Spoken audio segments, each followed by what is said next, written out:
I landed. You know, I jumped vertically and landed horizontally. I was like, there was two of us.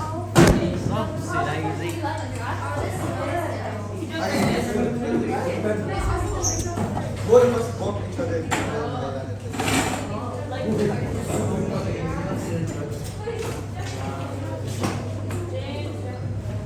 Okay.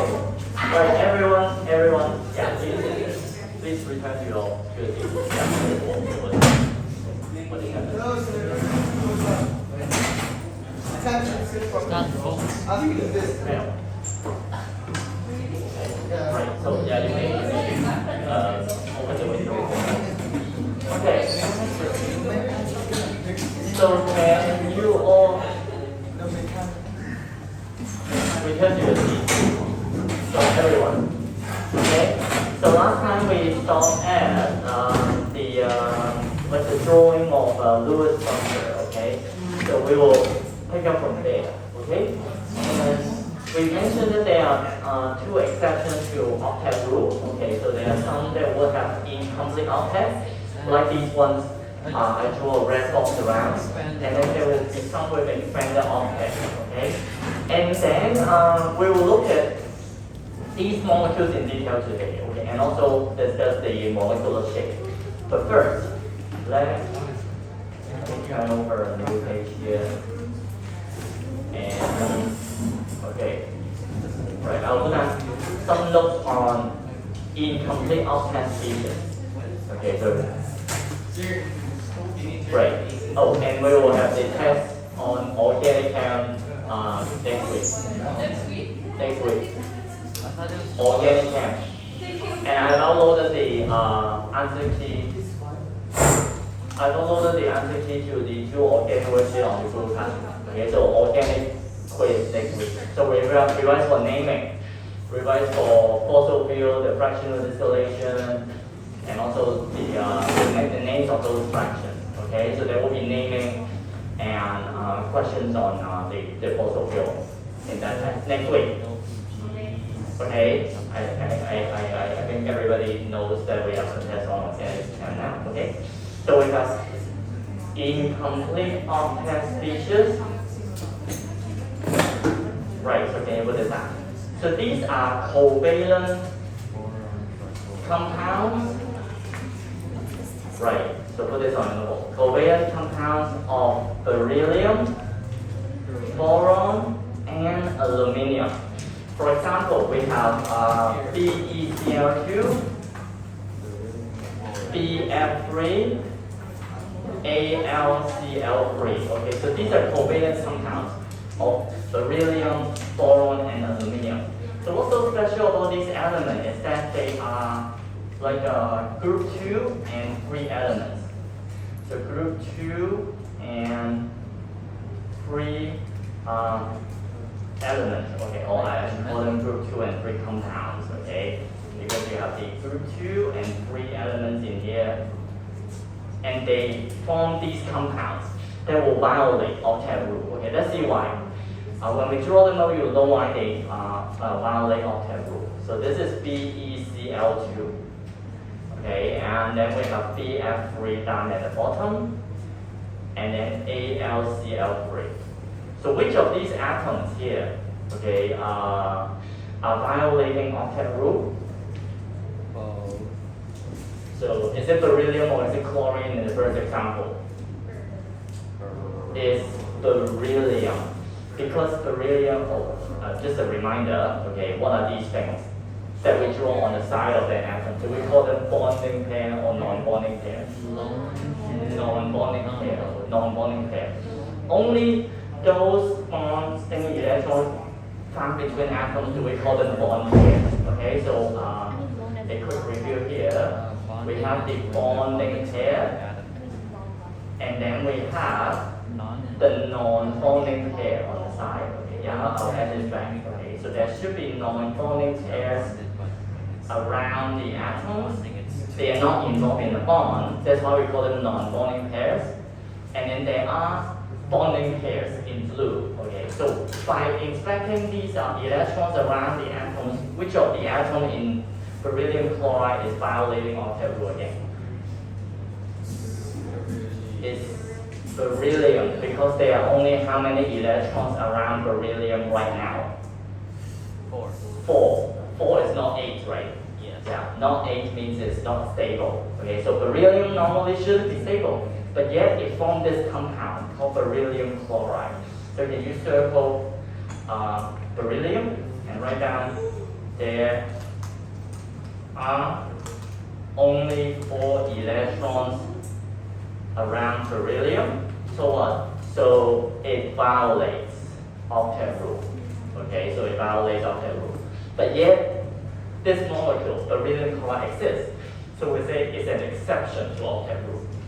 Okay, normally things that violate octet rule, they shouldn't exist. But beryllium is an exception. Okay, it is still stable despite violating octet rule.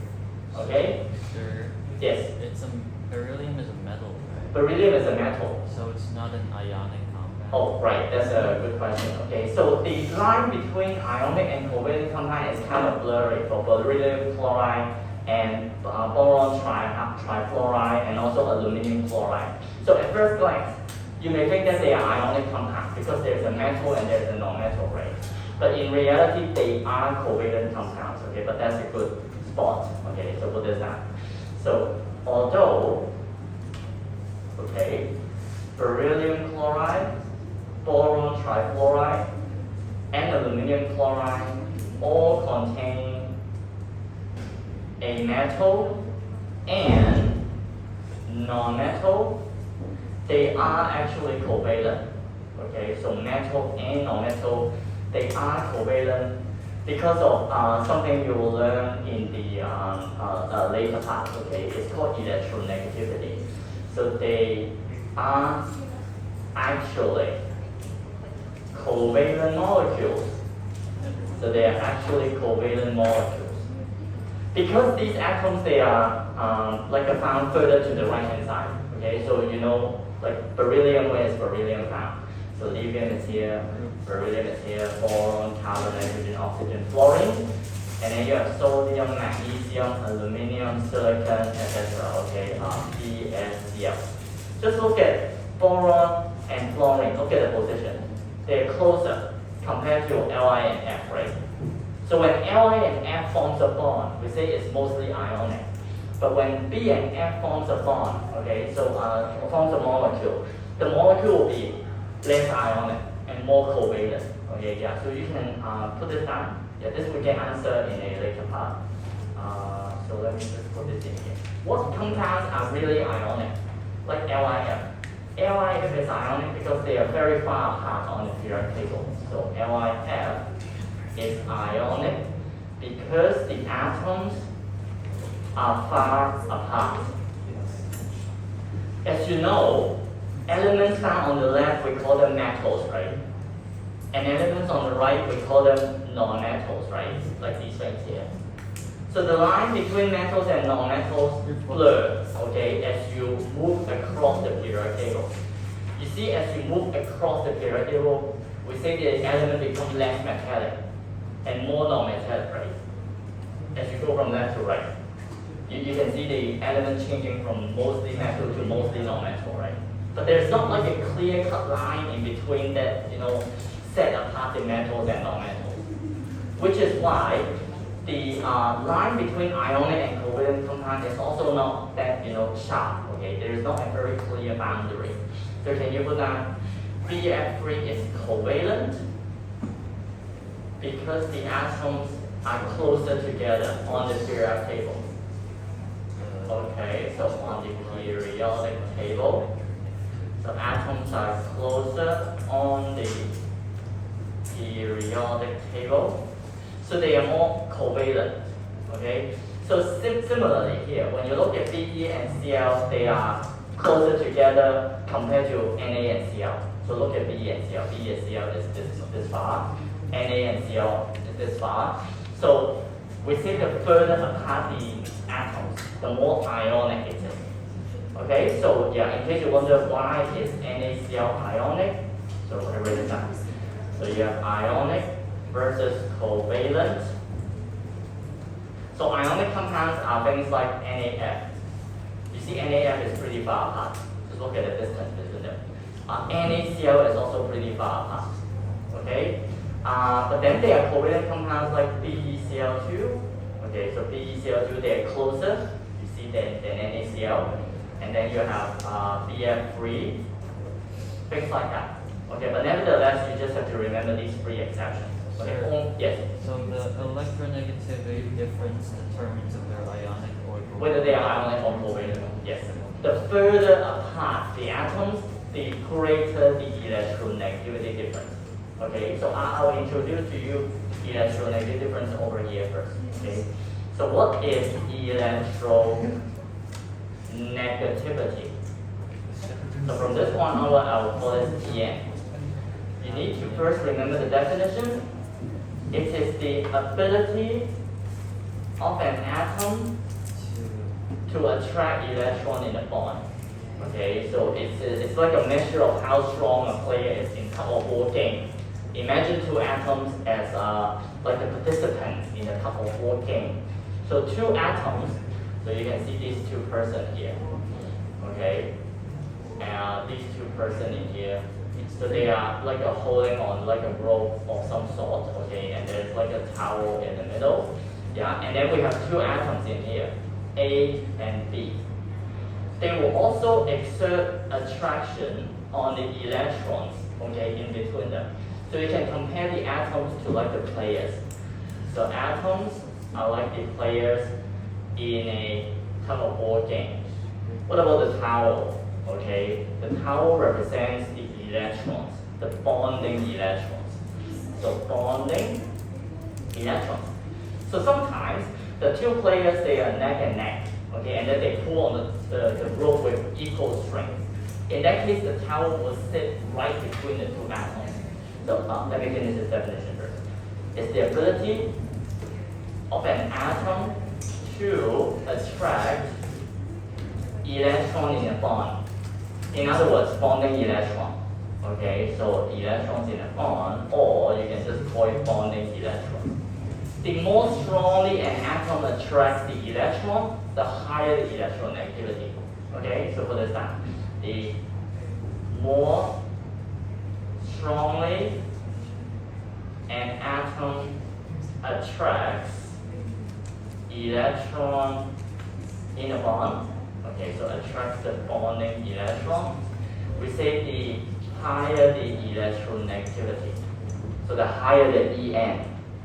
And interestingly, you need to know the trend for En on the periodic table.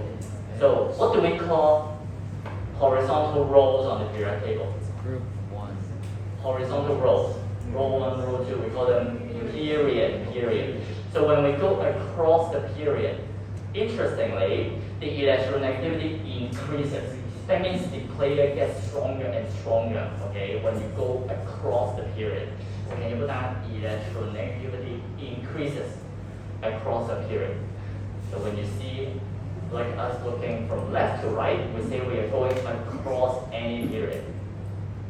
But as you go down a group, so as you go down any group, you see the electronegativity will decrease. That means as you go down, okay, any group, like maybe group 1, the player gets weaker and weaker. Okay, they can pull on the rope less and less strongly.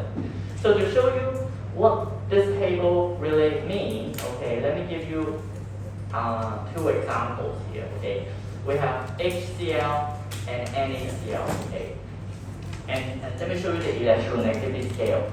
So we call this Pauling scale. You don't have to memorize any of these values, just like the relative atomic mass. You don't have to memorize the relative atomic mass. They are given to you. Okay, so now we have something similar to relative atomic mass, which will also be given. It's called a Pauling scale of electronegativity. Okay, and on this scale, let me just find a copy of this. Okay, actually I found one like earlier just now. So let me paste it on here. So what do you see? Right, so we have the Pauling scale of electronegativity. Let's take two atoms out for comparison. We have HCl and NaCl. Can you tell me what you think is the bond formed between H and Cl? Is it ionic or is it covalent? covalent. What about between Na and Cl? It's ionic, okay. But then that's how we define ionic and covalent bond in Form 4, right? Remember in Form 4 you learned that non-metal and non-metal form covalent bond. Metal and non-metal forms ionic bond. But now that you are in Form 5, let me tell you that the line between ionic and covalent bond is kind of blurry. You can't always say metal and non-metal must form ionic bond, like you see in here. Okay? You can't say that a metal and non-metal must form ionic bond. Because you see in here, there are cases where they don't form ionic bond, they form covalent bond instead. So what is the thing that we can rely on, okay, that will give us a more accurate description of the bond? Electronegativity. Can you find hydrogen in here? 1. It has an electronegativity value of 2.1, so we find it in here. And then we have Cl, which has an electronegativity of 3.0. Can you tell me what is the difference in electronegativity? 0.9. 0.9. You don't have to worry about the sign. You just need to find the difference between them. So the electronegativity difference is 0.9. Now can you do this to Na and Cl? So this is 0.9 and this is 3.0. What is the electronegativity difference this time? 2.1. Well, we say the bigger the electronegativity difference, the more ionic the bond. Okay, so when you have, so help me draw this. On this scale of delta En means electronegativity difference. It is an absolute value, meaning it will always be positive. Okay, so you don't have to ask me whether it's 0.9 minus 3 or 3 minus 0.9. Just find the difference. It is the difference that matters, not the sign. Okay, so and we say the bigger the difference, the more ionic. Okay, so big delta En means ionic. Small delta En means covalent. I can explain to you why this is the case. Do you remember what we say when a covalent bond is formed? Is covalent bond the sharing of electron, or is covalent bond the transfer of electron? Sharing, yeah, so put down covalent means sharing of electrons. Ionic means transfer of electrons. So let's take a look at an extreme example. Okay, ClCl. Okay, so I'm sure all of you know chlorine. Okay, is chlorine bond a covalent bond or an ionic bond? Chlorine is a covalent bond, right? Yeah, because it's a non-metal, right? Based on what you learn in Form 4, okay? So the delta En, is there any difference in the electronegativity between the two chlorines? No, right? Because they are both 3.0. So the delta En is 0, okay? When you have same electronegativity for the two atoms, between the two atoms, what does that mean? Let me copy this over, sorry. I'll move this over. When you have HCl, so let's see how I can make it grow. Okay, I'll put it this way. So we have ClCl bond. When we have two atoms with the same electronegativity, it means the two Cl atoms, they are pulling on the electron with the equal amount of strength. That means the towel, so think of this as like two players who are neck and neck, okay? So they are neck and neck, okay? They exert the same amount of force on the towel. So therefore the towel sits in the middle, right? Sits in the middle. So this is what we call a covalent bond. What happens if I make one of the player stronger? Okay, let me take a very extreme case. Look at NaCl. So they are equally strong. You can write down same electronegativity value means they pull on the electrons just as strong. They both pull on the towel with just the same amount of force. What about Na and Cl? Which atom is a stronger player, Na or Cl? Cl. So Cl is like a more muscular competitor. So you can see here, let's say this is more muscular or bigger, and then here you have a smaller player here. So can you predict where will the towel go? Towards Cl, right? So you can predict that, because you have a more aggressive player here. So the electrons, so those two dots represent the bonding electron. They will be pulled closer towards the, no, I think the arrow I should draw it in the opposite direction, sorry, to not mislead you. So it's going this way. Okay, you see this is a much thicker arrow. Yeah, and I'll do this here as well. So you have the same amount of force. Yeah, same electronegativity means similar attraction by the two atoms. But in here, knowing that chlorine has a high electronegativity, chlorine attracts the bonding electron more.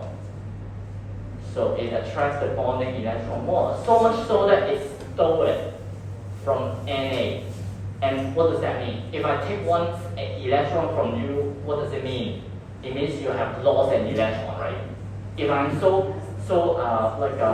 exerting such a strong force on the bonding electron so that I'm taking away that electron from Na, Na has lost an electron, and it will become Na plus. And Cl would have gained the electron, and it will become NaCl. So this is what ionic bond means, right? Ionic bond is formed when there is a transfer of electron from one atom to the other. Is this when they ionize in water? Is this, sorry? This is when they ionize in water. Is that how, like, things ionize in water? NaCl, oh, actually when NaCl is formed, it already forms ions. It is not, has not anything to do with water, okay, in this example. So, what is the takeaway? Is that when we have very similar electronegativity, the bond will be covalent. When we have very different electronegativity, like in NaCl, the bond will be ionic. Okay? So I think I can move this over and let's bring this down a little bit here. And then I'll write down a short description here. Okay, so I'll cut this out first. So when we have similar electronegativity, like 0, 0 is a very similar electronegativity. So small delta En predicts a covalent bond. Large delta En predicts an ionic bond. So large delta En, like 2.1, 2.1 is large compared to 0, it predicts an ionic bond. Okay? Right.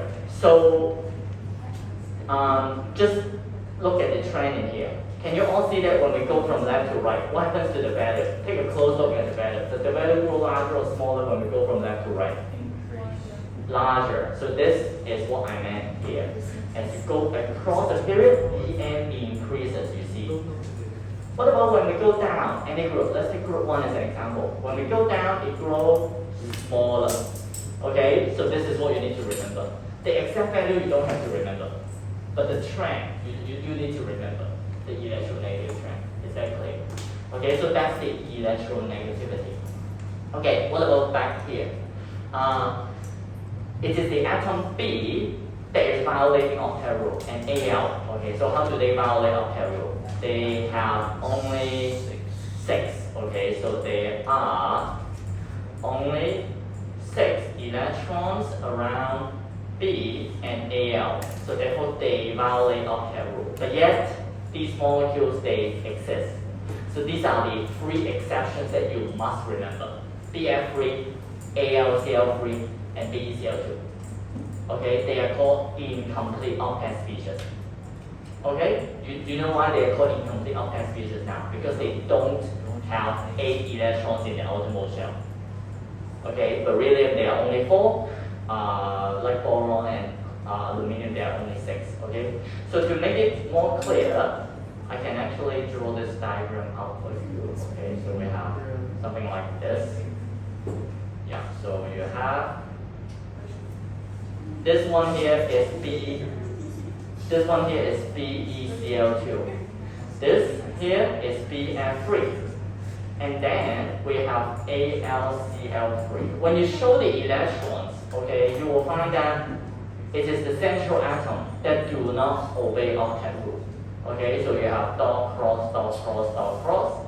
And for chlorine, there will be cross, cross, cross, cross, cross, cross. So can you see that chlorine is stable? Because it has a full shell, right? Can you see that? Yeah. The other chlorine is also stable as it also has a full shell. It's just the central beryllium that is not stable. Okay, it has 4 electrons only, so it's unstable. But yet this molecule, it exists. So that's why we call it exception. Okay? Yeah, you can convert this diagram on the left into this one that you may be more familiar with or more comfortable with. So for BF3, we can do the same.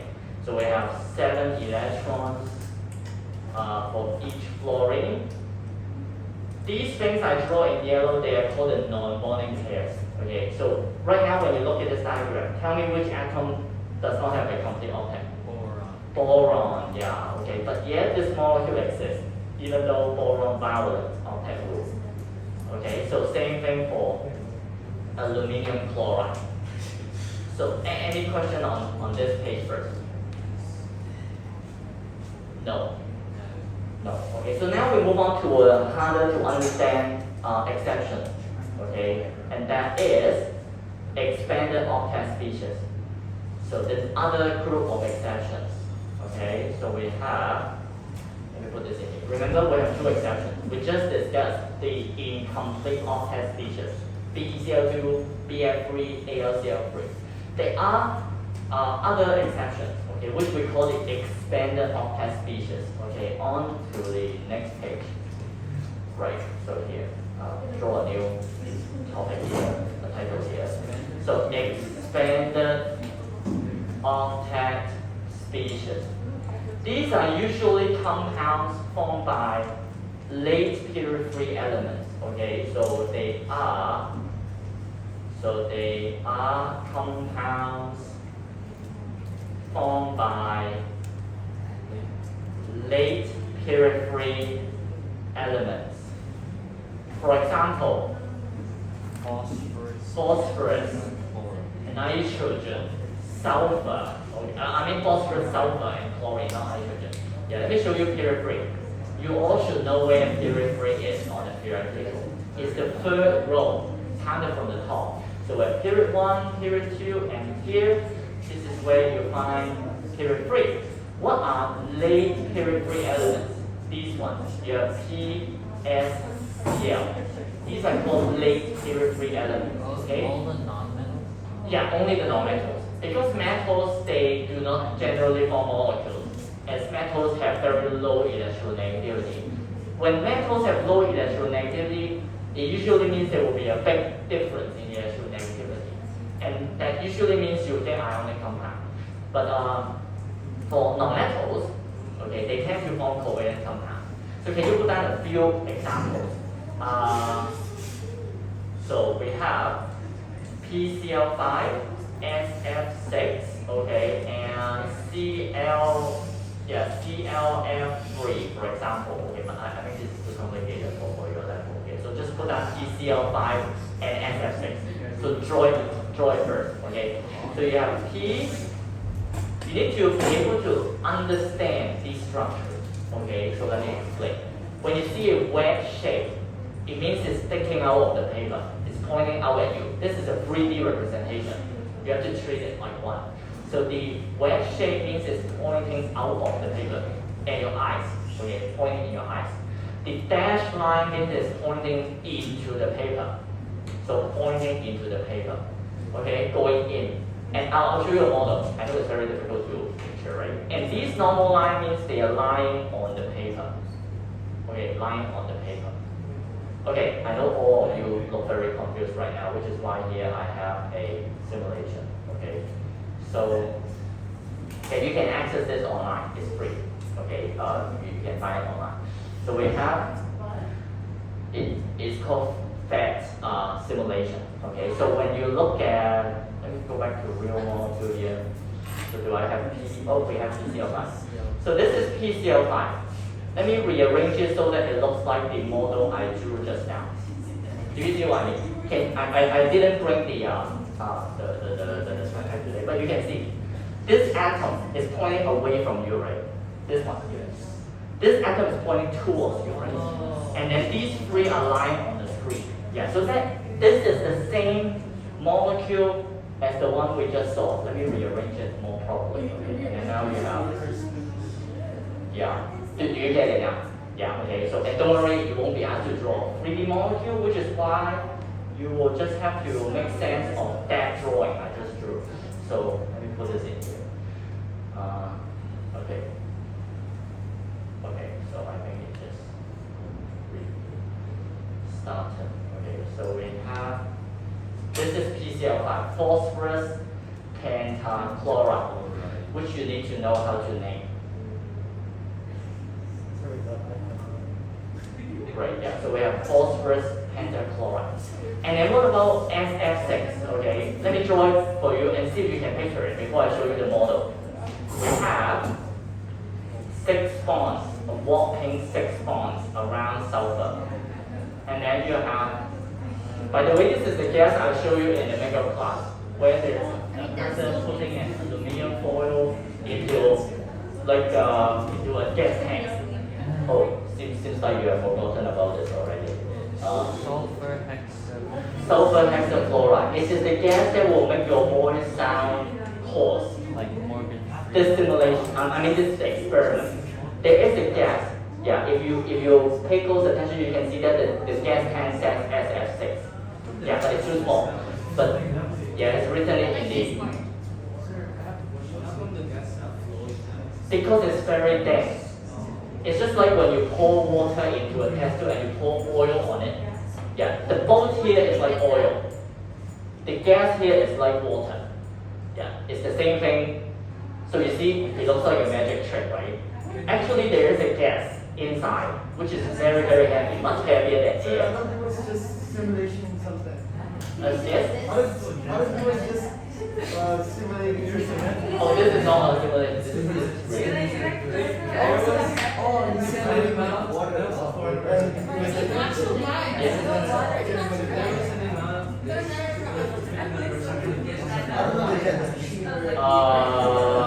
No, I think it will show you first. Okay, yeah, this is a real gas. And, right, yeah. So inhaling a tiny bit of this gas will make your voice become deeper. Okay, and inhaling helium has an opposite effect. Inhaling helium would make your voice, would make your pitch, okay, become higher. Okay, so can you put this down? SF6. Okay, so what does that look like? I want you to picture it. There are 2 bonds going behind the screen. There are 2 bonds pointing out of the screen. And another 2 bonds, the ones at the vertical axis that line on the paper. So let me show you SF6 and see if you get the correct picture. Okay, so SF6, I think I have it. Like this. Can you see that? There are 2. Okay, this is perfect. Okay, right. Yeah, I'll continue from here next time. But you can see that these 2 are pointing away from these 2, and then these 2 on the screen. Okay? So no need to draw the 3D one, just draw this like 2D one. Okay? Any question? No. Okay, we'll continue from here. Okay?